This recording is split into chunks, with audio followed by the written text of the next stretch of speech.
First of all congratulation, काफ़ी जो trailer की झलक है काफ़ी खूबसूरत है, काफ़ी एक्साइटिंग नज़र आ रहा है, काफ़ी प्रॉमिसिंग नज़र आ रहा है। परिणीति बहुत ही अच्छा आपने काम किया है जहाँ तक हमने देखा अब तक। अमोल सर, आपसे मेरा सवाल है, आपने लगभग जैसा कि हमें पता है 2015 में आपने इस फिल्म की शुरुआत की थी, करीब 6 साल का वक्त बीत गया है और लगातार आपकी मेहनत रही है इस पर। श्रद्धा कपूर थी इसमें पहले, उन्होंने करीब 7 से 8 महीनों की मेहनत की थी, लंबा कुछ दिन की शूट भी की थी उन्होंने। और इस तरह की फिल्म बनना, कहा जाए एक डायरेक्टर के लिए, एक्टर के लिए सपना होता है।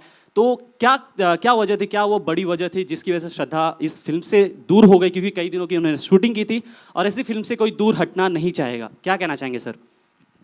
यार मुझे कोविड हो गया। मुझे कुछ सुनाई नहीं दिया। मुझे क्या कहा आपने भाई? नहीं सुनाई दिया। तो पीयूष शाह जी को भी मैं ऊपर बुलाना चाहता हूँ और Ranjit is the first yeah अच्छा after the QN. Okay okay so yeah अरे मैं ये जवाब नहीं दे सकता, मुझे कपकपी हो रही है। कोई मैं खास सर नहीं दूंगा। बट वो नहीं छोड़ा। अगला हाय परिणीति जी। हाय, ओ तुम सोच के पूछो। हाँ कुछ नहीं, ऐसे बहुत सिंपल सवाल है, 2 सवाल है मेरा आपसे। पहला ये कि किसी की बायोपिक करने के लिए डिक्टो दिखना जो है बहुत ही ज़रूरी होता है, एक्टिविटीज़ जितना भी हमने देखा। तो जब से टीज़र आया सोशल मीडिया पर ढेरों सारे कमेंट्स चालू हो गए, कुछ एक का आपने रिप्लाई किया, कुछ एक पॉजिटिविटी है, कुछ एक निगेटिविटी है। तो जो ट्रोलर्स है उन्हें कैसे देखती हैं आप, और जिनका कुछ एक का आपने जवाब भी दिया, तो आप अगर बताना चाहें। नहीं, मैंने किसी को जवाब नहीं दिया। मैं ट्विटर पे एक कौन एक कभी किसी को जवाब नहीं देती। बट आपका सवाल का फिर भी मैं जवाब दूंगी।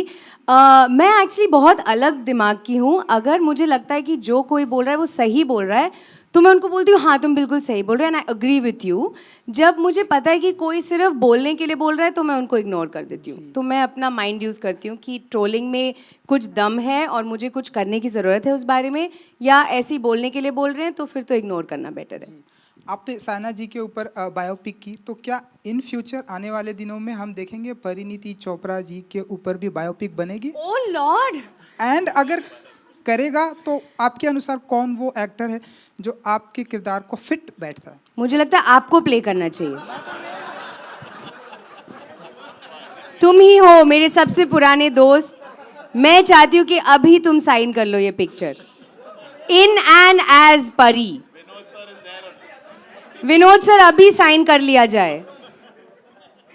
नहीं, मुझे लगता है बायोपिक बनने के लिए आपको लाइफ में बहुत बड़ी बड़ी अचीवमेंट्स करनी पड़ती है। आई थिंक उसी में आपकी एक कहानी बनेगी और उसी को दुनिया देखना चाहेगी। तो मेरे लिए तो अभी सिर्फ शुरुआत है। शायद 50 साल बाद जब मैं ज़िंदगी में कुछ अच्छा करूँगी तब please banana. Hi, thank you so much, thank you so much.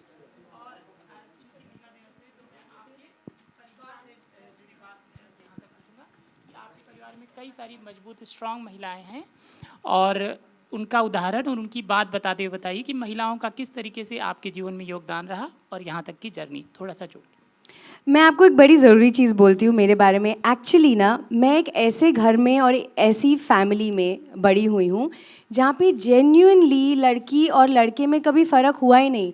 In fact कई बार मुझे ज़्यादा अपॉर्चुनिटीज़ मिलती थी मेरे 2 भाइयों से, क्योंकि जिस डिपार्टमेंट में उनको लगता था कि मैं ज़्यादा काबिल हूँ और मेरा भाई कम काबिल है, मुझे अपॉर्चुनिटी मिलती थी। जब से मैं यहाँ आई हूँ और इंडस्ट्री में या मीडिया की बातें सुनती हूँ, यहाँ पे बहुत एक women empowerment, equality, gender equality की बातें चलती हैं। I actually woke up to this just 10 years ago because I have come from the coolest household ever, जहाँ पे एजुकेशन में किसी भी डिपार्टमेंट में खर्चा सबसे ज़्यादा मुझ पे किया गया, क्योंकि मैं उस टाइम काबिल समझी जाती थी। तो मुझे तो आज तक यही लगता है कि हम इस बारे में बात भी क्यों करते हैं, इसमें बात करनी ही नहीं चाहिए। एक इंसान की काबिलियत देखो, उनका जेंडर मत देखो। Happy women's day to you men first and not us. It's to do with your abilities, not your gender.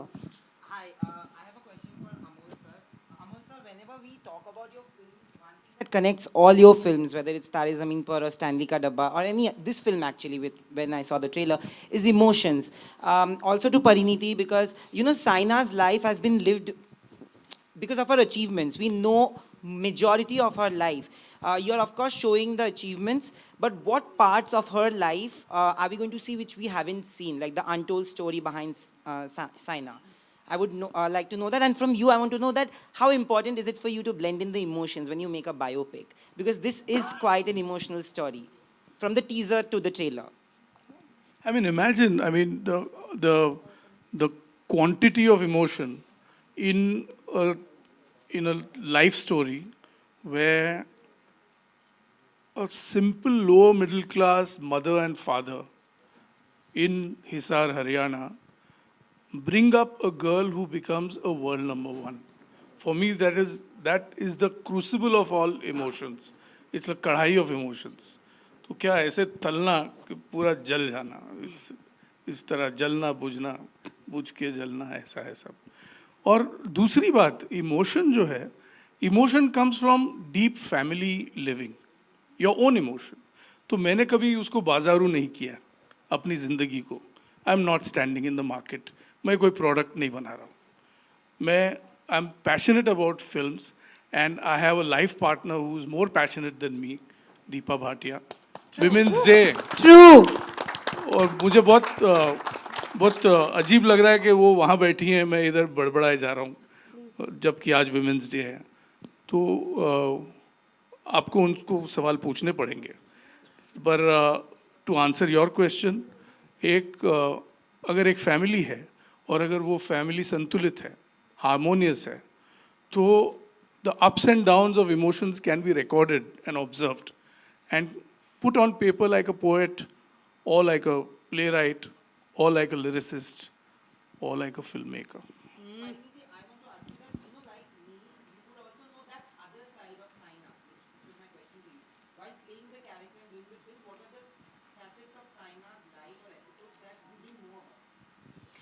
Can I tell you honestly, even though I knew everything that was in the media about her, I actually didn't know what her journey to being that media person was.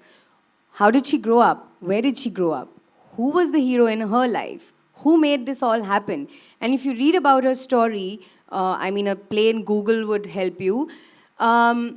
You just see, oh, she came from Haryana and did this. There's no real, like, at that time, I'm saying, this is like when I read the script. He has beautifully spent time with the family and taken the real emotions of what the mother felt when Saina was eating a meal, what the father felt when they didn't have money, what the sister felt when she was training. Things like that, that you don't really, the behind the scenes of the world-class player, which I had not seen. So for me, that was like the real winning point, because a film about, okay, I, spend first 2 minutes setting up a girl, but she starts playing badminton. That was not enough.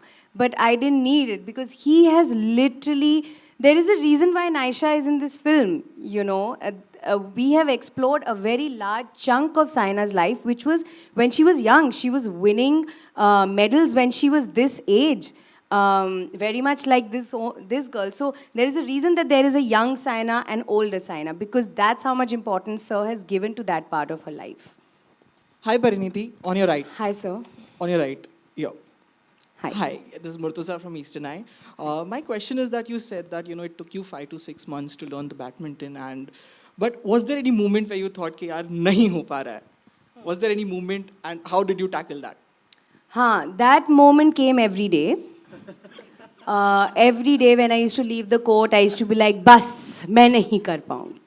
क्योंकि I told you, जब पहले दिन मैंने शुरू किया था, मुझे लगा ये तो मुझे तो आता है बैडमिंटन खेलना, बट आप जब इन लोगों की तरह खेलते हैं, आप रियलाइज़ करते हैं कि आपको कुछ नहीं पता. एंड आई एम श्योर कि अनलेस आप एक प्रोफेशनल प्लेयर हैं, किसी को बैडमिंटन नहीं आता. ये मैं अब दावे से कह सकती हूँ, क्योंकि जो हम ऐसा टक टक टक खेलते हैं ना, वो ही गलत बैडमिंटन होता है. ये लोग सब हंसते हैं हम पे कि तुमको लगता है तुम्हें बैडमिंटन आता है. So I felt that every day. Also there was another problem that I was shooting another film also, तो वो थोड़ा logistic issue भी हो गया था. तो actually जब मैं उस shoot के लिए गई, मैं लंदन 2 महीने की थी, तो ईशान को मैं लेके गई थी साथ में, और हम लोग वहाँ पे लंदन में ट्रेनिंग करते थे. So it was we both were that dedicated कि जब हम वापस आए हम दीपा मैम और अमोल सर को रिजल्ट्स दिखाएं. You know we had to make them proud, then make Saina proud. And मैं आपको एक और बात बताती हूँ. हम लोग गए थे साइना से मिलने उनके घर पे हैदराबाद. एंड उन्होंने भी मुझे बोला कि देखो मैंने कभी तुमको देखा नहीं है स्पोर्ट्स खेलते हुए. मैंने बोला बिल्कुल मैंने भी नहीं देखा अपने आप को कभी. तो उन्होंने बोला कि आई एम श्योर तुम खेल पाओगी. तो मैंने कहा हाँ, लेकिन अभी आपसे मिलने के बाद लग रहा है कि शायद कुछ गड़बड़ हुआ है and all. And I saw her house. उनके घर में सिर्फ रैकेट्स, शटलकॉक्स, मेडल्स और ट्रॉफीज़ हैं. आई थिंक उनका खुद का सामान कम है और ये ज़्यादा. And looking at that I felt the weight of the responsibility. And I remember वापस आके हमने डबल ट्रेनिंग शुरू की. एंड उनका मैं 1% भी अगर खेल पाऊँगी I will consider myself successful to myself. वो बाकी आप लोग जज करके बोलेंगे.